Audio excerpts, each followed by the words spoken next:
I'm Catherine Pompilio with an episode from the Lawfare archive for April 2nd, 2022. Earlier in the week, the Biden administration announced that it will lift the immigration policy known as Title 42. Title 42 is a federal health order from the Centers for Disease Control and Prevention that cites the pandemic as a public health reason to bar people from entering the United States, and allows authorities to bypass immigration proceedings without providing asylum seekers an opportunity to seek protection under U.S. law. For today's archive episode, I picked an episode from April 2020. In the episode, Mikhaila Fogel sat down with Hamid Aleaziz, Dara and Aaron Reichlin-Melnick to discuss the issues that led to the creation of Title 42. They spoke about how immigration and customs enforcement, as well as customs and border protection, were responding to COVID-19 at the time, the challenging legal landscape for those agencies before the pandemic, and the challenges faced by migrants, asylum seekers, and the U.S. immigration system during coronavirus and beyond.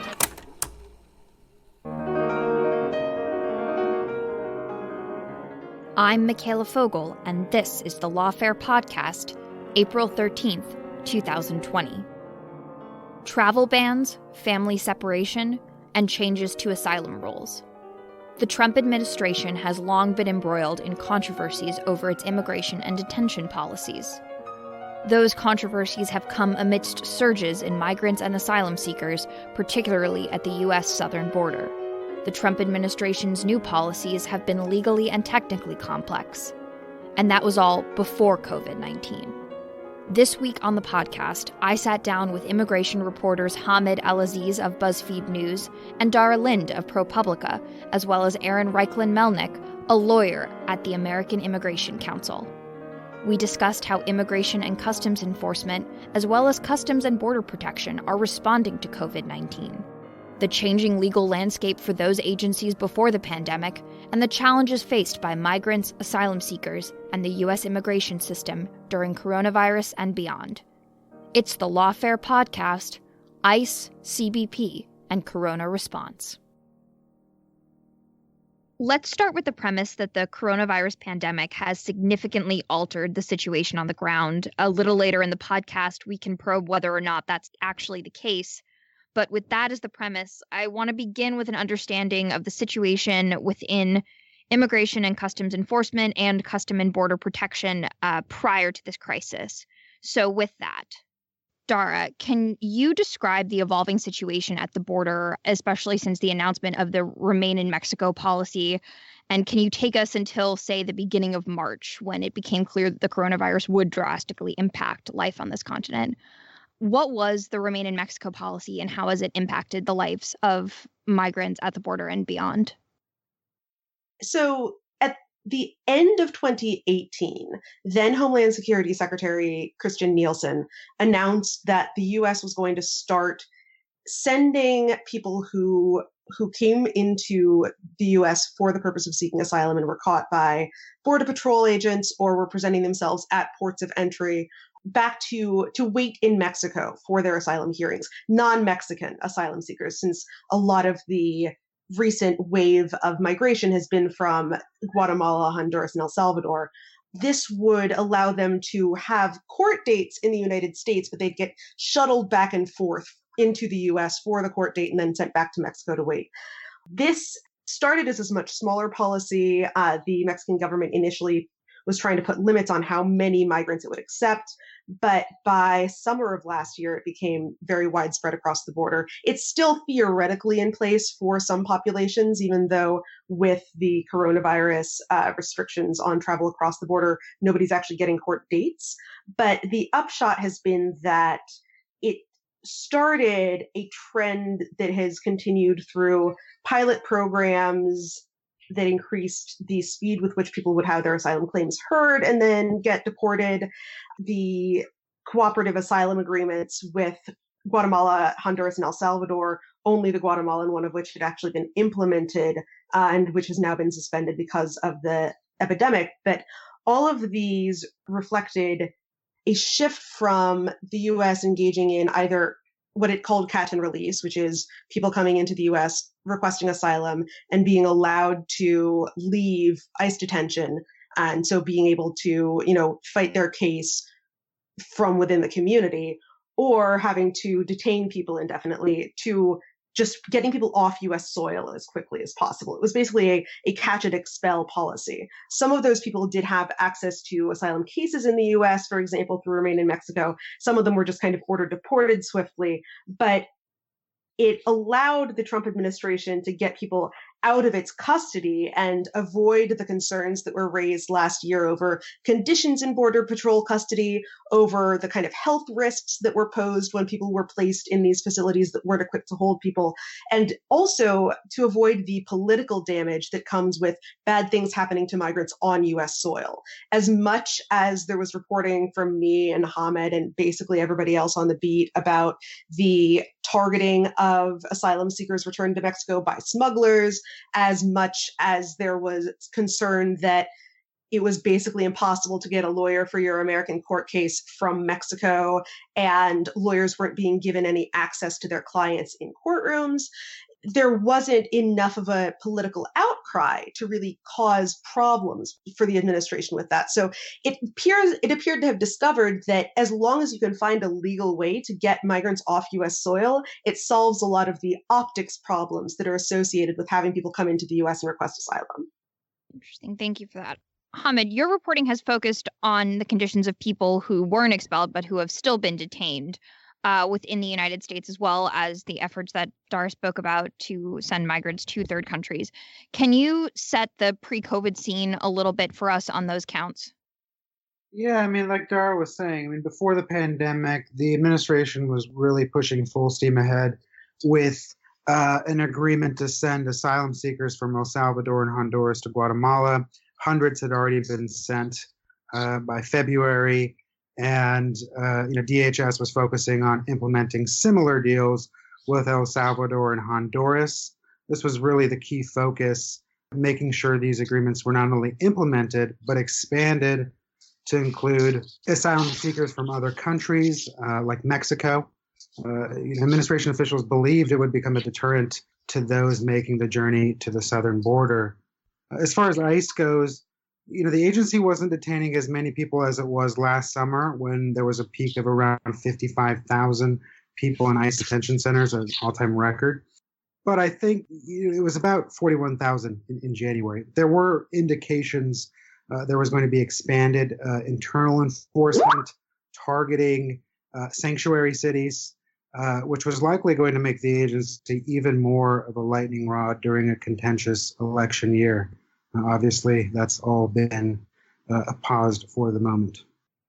Thank you.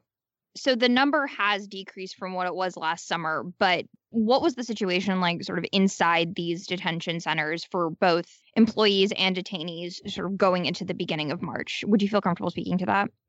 Sure. I mean, I can say that, as far as my work, and I'm really focused on the medical care within these facilities. And this was starting to become even, more of a focus for Congress. There had been an investigation opened into the medical care within ICE custody. In December, we revealed a whistleblower's claims that detainees were being given incorrect medication, suffering from delays in treating withdrawal symptoms. There was an individual who became so mentally unstable, he lacerated his own penis and required surgery. And we followed on that memo with an internal DHS memo written by DHS investigators outlining even more issues in a separate detention facility in New Mexico. So you could already see that congressional officials were going to be focusing on the care within these facilities. And Aaron, now that Dara and Hamed have sort of sketched out these policies, can you dig into how the legal architecture of the immigration system has changed, say, since the beginning of the Trump administration to as an endpoint a few weeks ago before the coronavirus crisis really came into full force? Yeah, absolutely. What we've seen under the Trump administration in many ways has been dusting off and activating hidden weapons that were buried in immigration law decades or even generations in the past.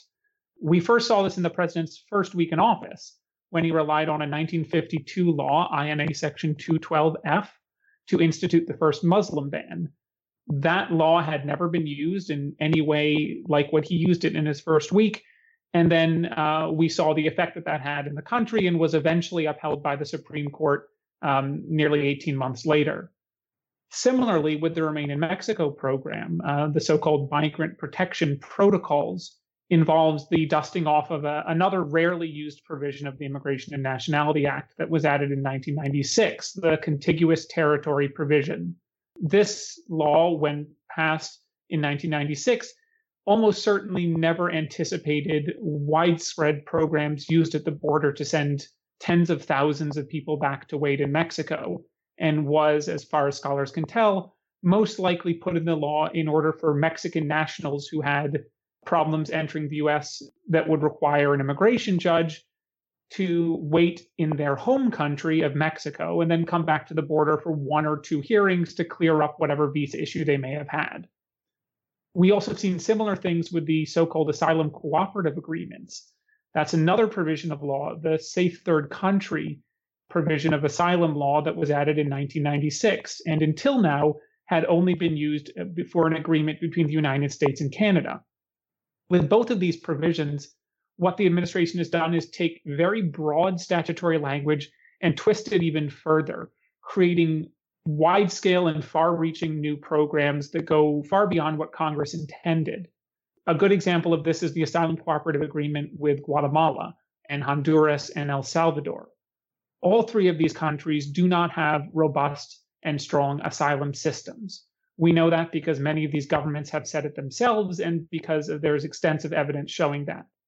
Yet, the Safe Third Country provision requires the US government to certify that any person sent to those countries receive a full and a fair access to an asylum process.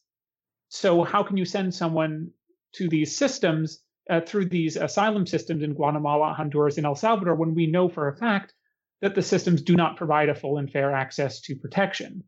Well, you simply get the Secretary of Homeland Security and the Attorney General to sign a memo declaring, on the basis of what evidence we don't even know, that these countries do in fact have full and fair asylum protection systems, despite every single fact that shows to the contrary. Of course, the Trump administration has done this beyond just the border. Inside the United States, we've seen the public charge rule, a provision that's been in the law for more than a century, be essentially redefined in a way that it establishes a brand new wealth test that will limit legal immigration to the United States. We've seen when ICE has gone after people who are taking sanctuary in churches in order to avoid deportation orders, and are utilizing a provision of law that allows them to impose fines of up to $800 a day for failing to depart the country, which led to at least one person receiving a civil fine from ICE of more than $500,000. Now, they suffered a legal defeat in the attempt to fine them, but they are still using these provisions of law, which in many ways have never been used in similar ways before, but have been waiting and buried deep in the law for a long time, ready for the Trump administration to take a hold of them. And Dara, a lot of your reporting is sourced to people within DHS and within Customs and Border Protection. How have they reacted to these upheavals? What's sort of the environment been inside the organization over these last few years? I'm also going to kick this to Hamed once I responded, because Hamed is known within the beat for having ludicrously good DHS sourcing. But in my experience, the overall attitude among Border Patrol agents and officials is that they feel that they're finally being given the tools they need. When the Trump administration took office in 2017, and even before that, when Trump was campaigning in 2016, he made a big deal out of, taking the handcuffs off immigration enforcement agents. There was this, at the time, was mostly in the context of ICE, because under the late Obama administration, there were fairly well laid down guidelines, or clearly laid down guidelines on who should be a priority for ICE to arrest and deport within the United States.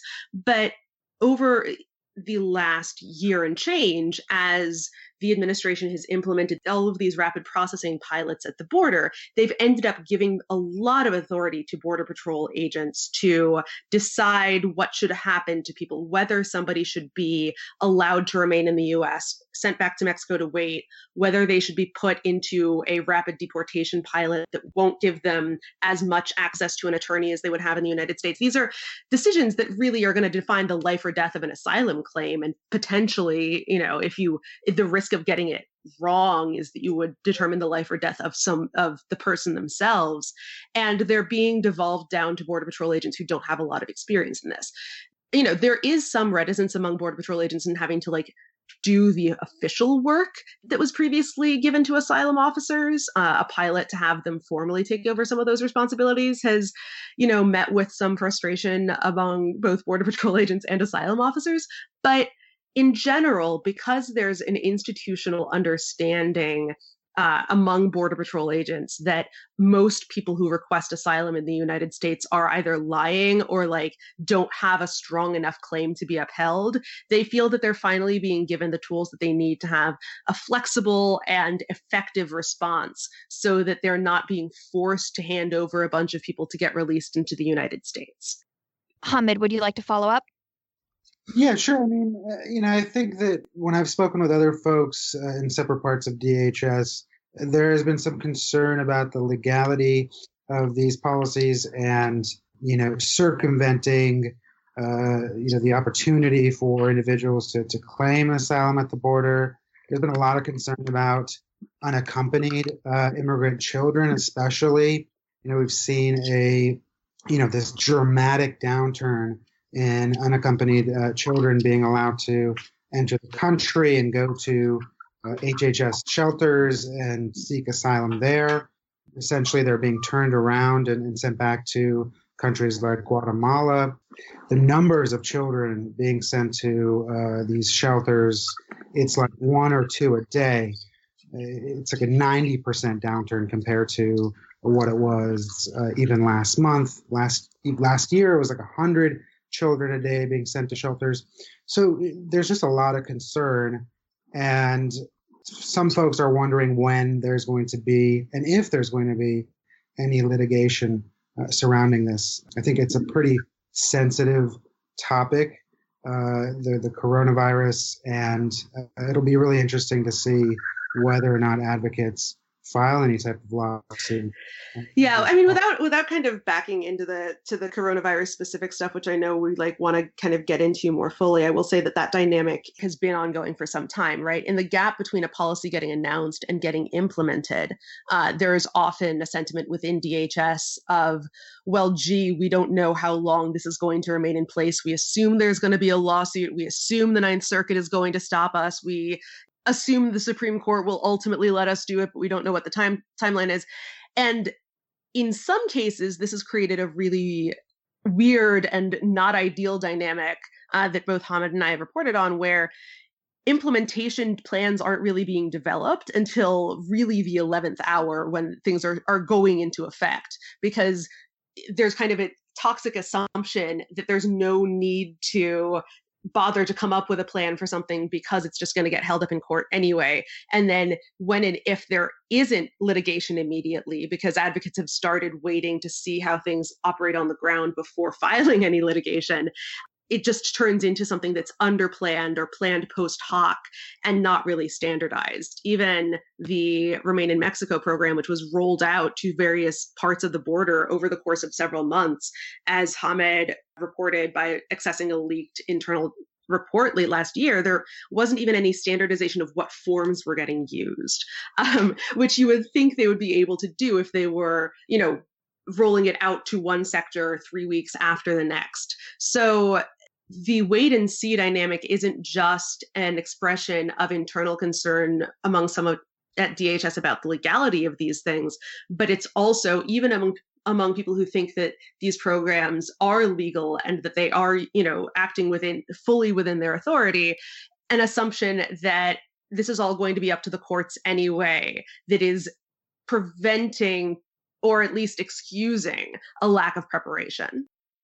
And I think one important thing to add onto all of this is the more confusion there is at the border, the easier it is for Border Patrol officers to either get it badly wrong or to believe that they're doing the right thing, but do it in a way that has significantly negative ramifications for the person involved. Even before all of this change occurred at the border, Border Patrol officers had long been documented by internal government watchdogs and non-governmental organizations as being pretty bad at basic asylum screening. A study by the U.S. Commission on International Religious Freedom, a nonpartisan government commission in 2016, found that as much as 10 or 15% of all asylum seekers who went through Border Patrol custody were not given the proper screening and were sent to ICE detention centers without having been transferred to the asylum track, where they would get interviews to determine whether they could stay in the United States and seek asylum. So when the Border Patrol gets all this power and it never starts sending people to ICE detention centers or places where another government agency can check their work, it means that a single agent who misunderstand the law or simply not care about the law can do a lot of damage with really no way for anyone else to fix that mistake, at potentially deadly consequences to an asylum seeker or a family or an unaccompanied child. All of that seems like a pretty good way to transition to an area where policy planning and implementation would be incredibly important, but I think we've seen across the board some struggles with that, which is the response to the coronavirus. So yesterday, the Washington Post reported that nearly 10,000 migrants have been expelled at the border since March 21st, leaving less than 100 in CBP custody, down from nearly 2,000 detainees last year at this time last year. Dara, last week, you broke the story about an internal memo from DHS establishing the policy that may have potentially led to these expulsions. Can you talk about that memo and what's happened since, especially against the backdrop of the pattern of confusion you've just described?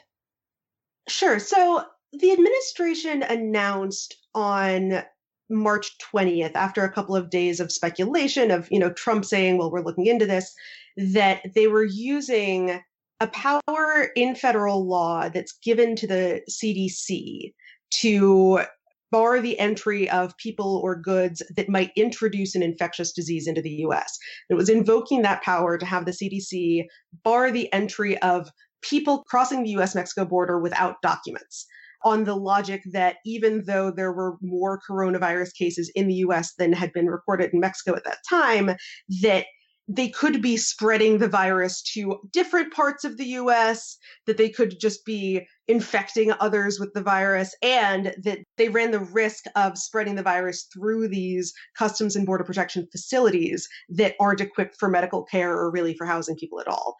At the same time, they implemented at the border a system of processing as many people in the field, quote unquote, which means instead of taking people to a Border Patrol station, they were just running, biometric screenings, doing quick recording of who they were apprehending at the point of apprehension, and then sending them back to Mexico as quickly as possible.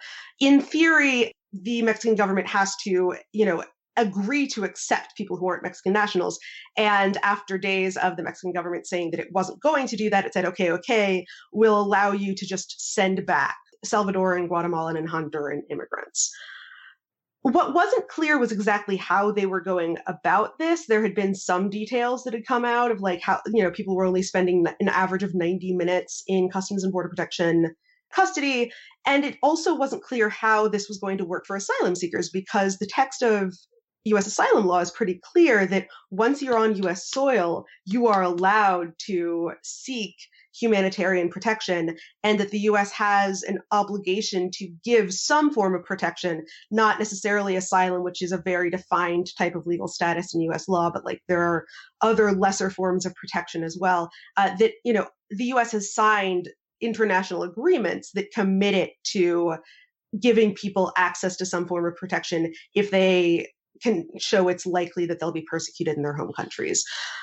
According to the memo that I obtained, which in standard Customs and Border Protection fashion, they've never officially acknowledged as legit, but they haven't actually cast specific aspersions on either. And it's been corroborated by things they've told congressional staff and others. They're just not doing any of the processing that is specified under immigration law. They're essentially saying we are creating a new type of thing. Instead of processing these people for immigration processing, we're processing them as part of this Title 42 public health situation. The implication of that is, well, so we're not obligated to do the things that immigration law obligates us to do. The memo that I obtained does say that if someone affirmatively, spontaneously says to the Border Patrol agent, I am afraid I'm going to be tortured in my home country, and the Border Patrol agent feels that it's a believable claim, then they can go to their supervisor and ask for guidance and, or ask for approval to keep the person in the US and allow them to apply for protection. But that there's no access to the forms of humanitarian protection that are based on a fear of persecution. Even the lesser forms that the Trump administration has said in court, it is obligated to grant as a way of arguing that it's not obligated to provide asylum itself to migrants coming in. Dara, just to respond to that, you've alluded to what conditions on the other side of the border were like prior to COVID-19, but have those conditions changed at all? What are these people who are being turned away from points of entry or expelled from custody? What are they walking into? So even before the kind of rapid expulsions that we've started seeing under COVID-19, when the only people who were being returned were those who, the Mexican government was officially accepting as part of the Remain in Mexico program, there was still kind of a vacuum of responsibility there. The US officially was not taking any responsibility for the conditions in which migrants were staying. The Mexican government had on paper promised them access to work permits, healthcare, and, just kind of guaranteeing their safety. But in practice, many of these people were unable to find housing in Mexico. Shelters along the border were totally overloaded. There's been a tent city in Matamoros right across, literally, you can see it from the US side because it's right over the bridge, of hundreds, at one point even 1,000 people just living in what is essentially a refugee camp, except that actual refugee camps have, oversight from the UN Office of the High Commissioner for Refugees, and there was no such, centralized oversight happening here. So those are themselves not great epidemiological conditions for an infectious disease. And so there have been already concerns about it spreading to migrants who are waiting on the, Mexican side of the border. Tijuana has really had it spread pretty actively. There are concerns on the kind of Mexican side of the Texas-Mexico border as well. And then added on to that is the question of what is happening to people once they get just expelled as part of this policy. The Mexican Migration Agency doesn't appear to be doing a whole lot they're taking a lot of responsibility. There isn't enough shelter capacity to easily build up. And so the question is, are people just going to be actively dispersed to other towns, which the Mexican government and international organizations have done some of in order to, get rid of the crunch at the border?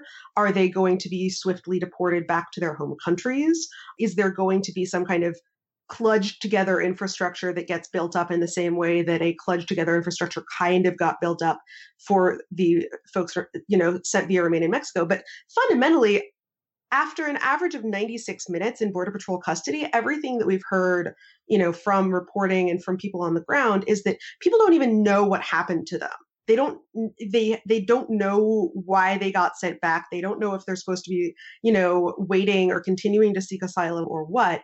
And so the lack of proactive communication about this, which does appear to be to a certain extent deliberate on the part of the Trump administration, their view appears to be that if they proactively communicate who is and isn't eligible to stay in the US, that it's going to encourage smugglers to tell people how to get around the system. But the vacuum of information, does mean that people who do get sent back don't have a great way to figure out what they should do next. Now, Hamid, can you walk us through the last several weeks inside ICE detention centers around the U.S., both for detainees and for employees. And again, can you just give us this scale in terms of numbers of places and people that we're talking about? Because I think that'll be really helpful for some unfamiliar listeners. Sure. The mood inside ICE detention centers has been incredibly tense. Detainees are hunger striking, protesting, panicking about the potential spread of this disease within these cramped facilities. There have been allegations, lack of soap and hand sanitizer. There's been multiple uses of force, the deployment of pepper spray in these facilities in response to protests related to coronavirus. In some places, even the guards are worried and have incomplete information on who has tested positive for coronavirus. I spoke with the first detainee to test positive for COVID-19 a few weeks ago. And when I spoke with him, he told me that he had been released at that point. He told me that he was convinced that others at the jail he was being held at in New Jersey would come down with the illness. And just a few days later, somebody, an ICE detainee, did. In those detention centers where there have been outbreaks, we've seen a few of these places where there have been 10 individuals who have been tested positive for COVID-19 or up to 8 individuals who have tested positive for COVID-19. Detainees are especially worried. One individual in a facility in Pennsylvania told me that he was losing his mind just in fear of what was coming next. So right now, ICE is detaining just over 33,000 people in hundreds of private and local county jails across the country.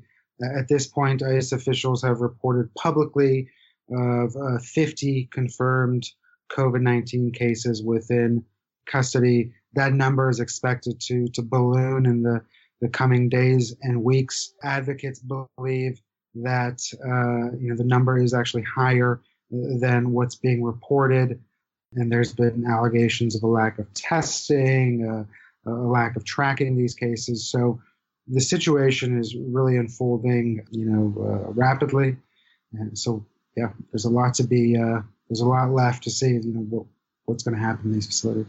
And you mentioned that the first person the first detainee who was diagnosed with COVID-19 was released.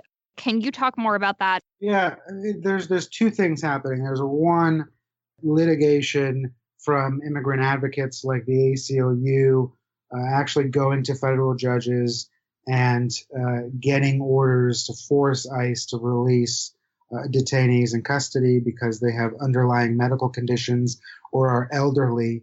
We've seen dozens of detainees be released that way. At the same time, ICE has been, for the past few weeks, looking through its roster of detainees for quote-unquote vulnerable immigrants in custody. Similarly, elderly folks with underlying medical conditions, individuals who are pregnant, for potential release. I believe they found 600 detainees who fit this bill, and as of March 30th, they'd released 160 detainees. Obviously, advocates believe that number should be way higher, given that there are more than 33,000 immigrants in custody at this point. Dara? So just to explain why the pressure on ICE to release detainees has been why that's been the locus. Unlike people who are sentenced to a certain criminal sentence that is defined, because ICE detention is civil confinement, it's not entirely discretionary. There are some cases in which the law does say that people have to be detained, but many of the people who are currently being detained don't fit into those categories. They're being detained because ICE has made the determination that they would be a risk to public safety, or that they would try to abscond and not show up to their court hearings. There's a lot of evidence that those decisions aren't necessarily being made on a case-by-case basis, that there are kind of top-down directives to just detain everybody. There have been lawsuits that the ACLU has brought in the South in particular, that field offices there aren't doing case-by-case determinations. The New York Civil Liberties Union recently revealed that they had found via FOIA evidence that the risk assessment algorithm that was being used to detain people no longer spit out a recommendation of release. The only recommendations were detain and ask your supervisor.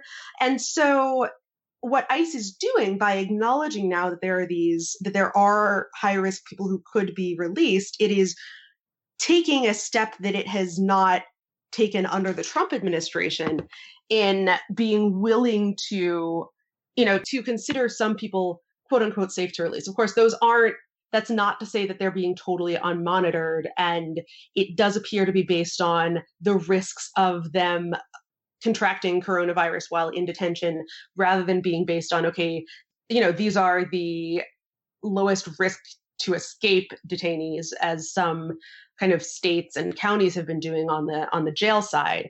But it has called attention to something that advocates and Democrats have been saying for some time, that ICE doesn't need to be detaining as many people as it does, and that because it's all a matter of ICE's discretion, there's nothing stopping it from releasing more people than it already has. Aaron, I want to turn to you to just ask if you have any follow-up to what Dara and Hamid have just laid out, but I'm also wondering if you can explain sort of what will happen next for someone who's released from ICE custody. Sure. So I want to build a little bit first on what Dara said. It's really important to recognize that ICE really does have the authority to release almost any person in their detention centers. And it is very, very rare when ICE actually has its hands tied and believes that the law prevents it from releasing anybody. That's because ICE can release the majority of people from detention in one of four ways. They can issue a bond that the person can pay, and then that person can leave detention and pursue their court hearings outside of detention. ICE can release the person on an alternative to detention program, such as a case management program, or through the use of an ankle monitor and mandatory check-ins every month, which eventually then turn into mandatory check-ins every 2 or 3 months or every 6 months as the case goes on. ICE can also simply release people on their own recognizance. There are thousands of people that ICE used to release on their own recognizance that the Trump administration has simply stopped issuing those orders of release for. As Dara mentioned, in New York, for 40% of people that ICE arrested in New York, they used to just release them and ask them to attend their court hearings elsewhere. Then they tweaked the algorithm, and now the algorithm recommends that 0% of people are released. And lo and behold, virtually no one is ever released. And finally, ICE has the authority to parole people into the United States. This is particularly important for the asylum seekers in detention. As of April 4th, roughly a sixth of all people in ICE detention are asylum seekers who have already gone through the first phase of the asylum process and have been found by U.S. Citizenship and Immigration Services to have credibly established a fear of persecution in their home country, which puts them through the next path on seeking asylum. ICE could issue parole to almost every single one of these nearly 6,000 people tomorrow and release all of them. But ICE has chosen not to. And instead, they have chosen to release a few hundred high-risk detainees. But the problem is that isn't going to help. It's going to save the lives, likely, of a few of those high-risk detainees. But when coronavirus makes its way into detention centers, and it's already in more than a dozen nationwide, it's going to spread through there, and it's going to send many people to the hospital. That is going to stress local hospital resources. That is going to make the risk of dying from coronavirus significantly higher for both people in detention as well as for members of the local communities who are now going to see their local hospitals overwhelmed because ICE chose not to release people. Now, you wanted to know what happens to people once they're released from detention. So there's a lot of confusion around this. Many people believe that once somebody is released, they often fail to appear in court or abscond and disappear. But I've done the analysis of this data, and the reality is that the vast majority of people, when they are released by ICE, return and appear for every single court hearing. Between 2008 and 2019, 83% of every single person who was either released from detention or was never detained in the first place appeared for every single court hearing. So less than 20% of people ever missed a single court hearing. And of those who missed court hearings, they often missed it because of government error. There's a lot of chaos and confusion inside the immigration court system, which has a 1.1 million case backlog and not nearly enough staff to ensure that all the paperwork is filed properly, addresses are updated, and things along those lines. So quite often, people miss court simply because the court didn't send them a letter in time. One classic example of this is a study was done on people who had been ordered removed for missing court of families who are seeking asylum. In 36 out of 36 cases where they filed motions to reopen, to restart the hearing because an immigrant had been ordered removed for missing court, they were able to successfully reopen every single one of them because the fault was on the government. And one great example of that was a person who received 2 letters in the mail one day.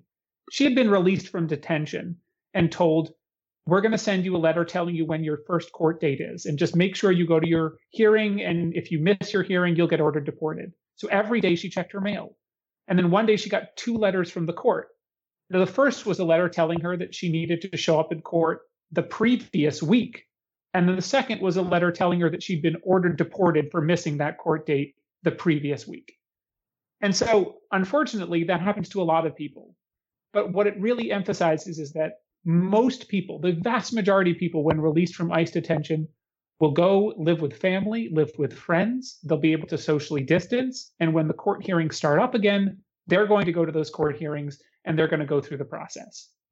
So a good follow-up to that is what's happening with the immigration courts right now? It has been chaos in the immigration court system in the past 6 weeks. What's very clear is that EOIR, the Executive Office for Immigration Review, the agency that controls the immigration court system, was not prepared for a pandemic, and it was not prepared for a world in which concentrating large numbers of people in tiny little courtrooms is not possible.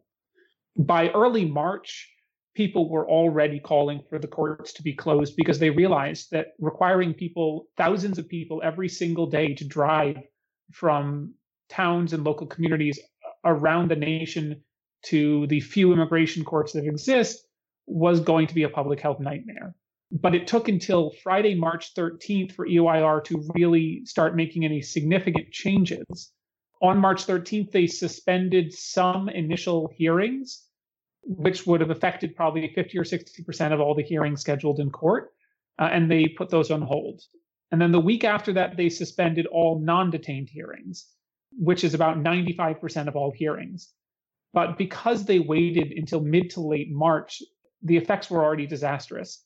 At least 2 immigration judges have been infected with the coronavirus. We know of at least 1 ICE trial attorney, which is their essentially immigration court prosecutors, who at one point was in a coma. I believe she's gotten better, though I'm not sure. And we are almost certain that some immigrants went to court and likely became infected and through community spread at small courtrooms. You know, many people hear the word court and they think of a big courtroom like they see on TV with, you know, essentially large amounts of seats in the back and a huge space. But the reality is that immigration courtrooms are usually in federal office buildings. They're small. Each courtroom maybe fits about a few dozen people at most. A lot of people have to crowd into really small waiting rooms outside, like being in the waiting room at the doctor. You're like really crammed in. And so they were real vectors for community spread because it concentrated lots of people in small places. And since then, the immigration court system has still refused to close all immigration courts, requiring some people to continue to appear for hearings that are continuing to go on in detention centers, which continues to put judges and attorneys and immigrants at risk. What this has also led to is an unprecedented collaboration between the union that represents immigration judges, the union that represents ICE trial attorneys, and the Immigration Lawyers Association, who 2 weeks ago issued a joint letter calling for the courts to be fully closed and for all vital court matters to be transitioned to online hearings only, a lot like what state and federal courts have done. And there's really one quote that captures this best from an anonymous immigration judge that was given to the Immigration Judges Union. This judge, who was a former military veteran, said that I've never witnessed an utter lack of concern for people like I have here. In my former life, we treated captured Taliban and ISIS with more humanity. Moreover, I have never seen worse leadership. a crisis usually brings good and bad to the light. We have nothing but darkness. So as you can tell, immigration judges are not happy with what their headquarters is doing. Wow. Thank you. Before we wrap up, Hamid, I want to ask you sort of about another part of the immigration system that has been affected by COVID-19. And to do that, I'm wondering if you can tell the story of Luis Molina, who is a person you profiled in a piece you wrote earlier this week.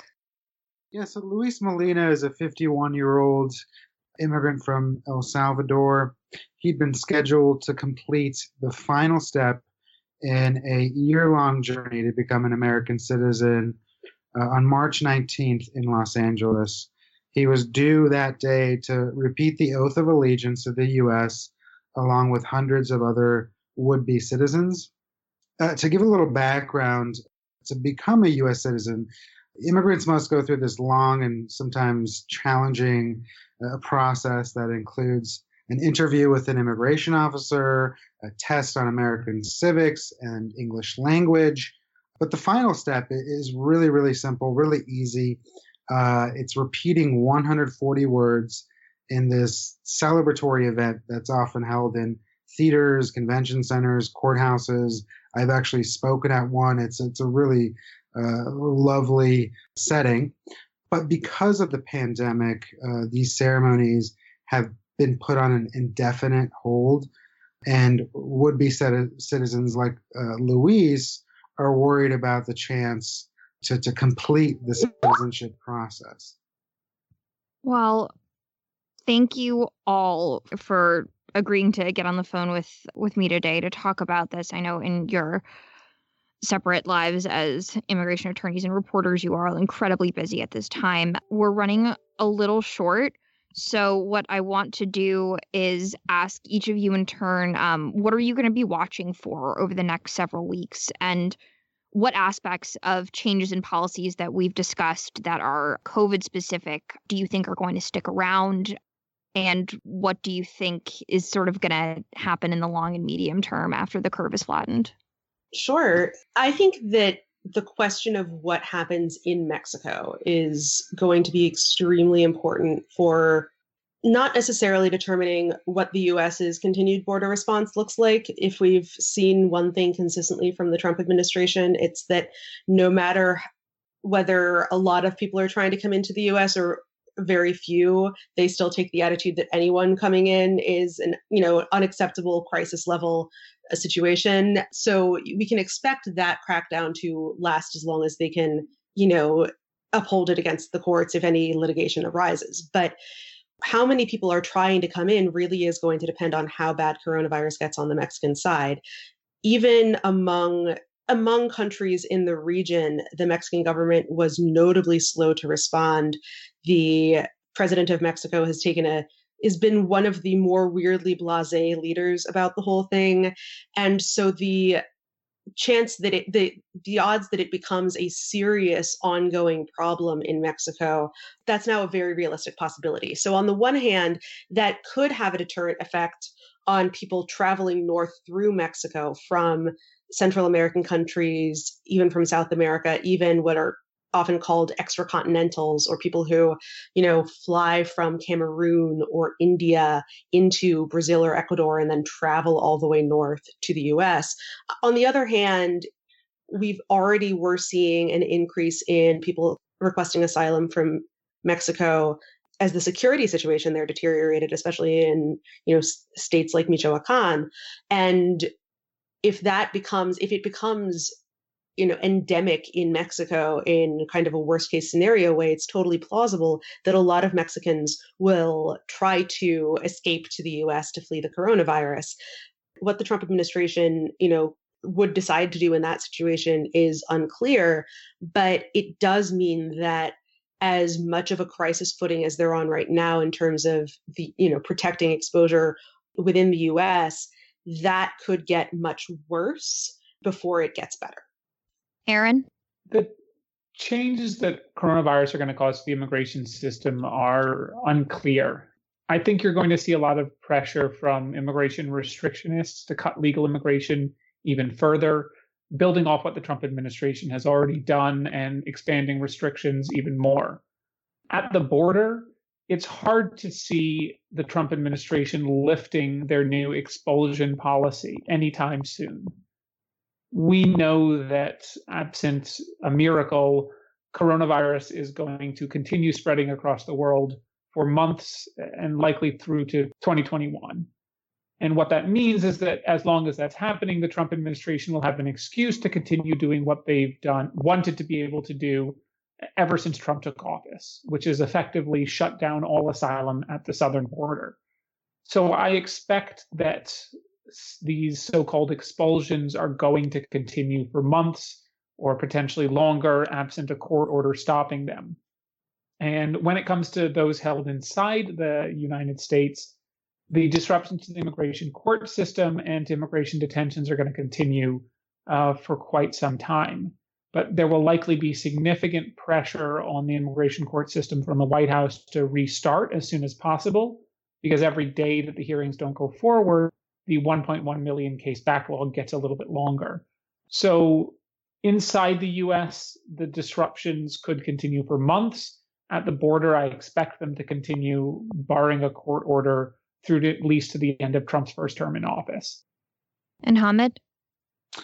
Yeah, for me, I'm going to be watching to see how coronavirus spreads within ICE detention facilities, what the numbers look like in a week, in 2 weeks, in 3 weeks, and how ICE handles potential outbreaks in specific facilities.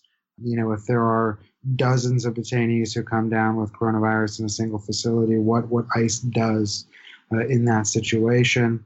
If these releases continue, and what the numbers will look like in a few weeks, the number of immigrants in custody.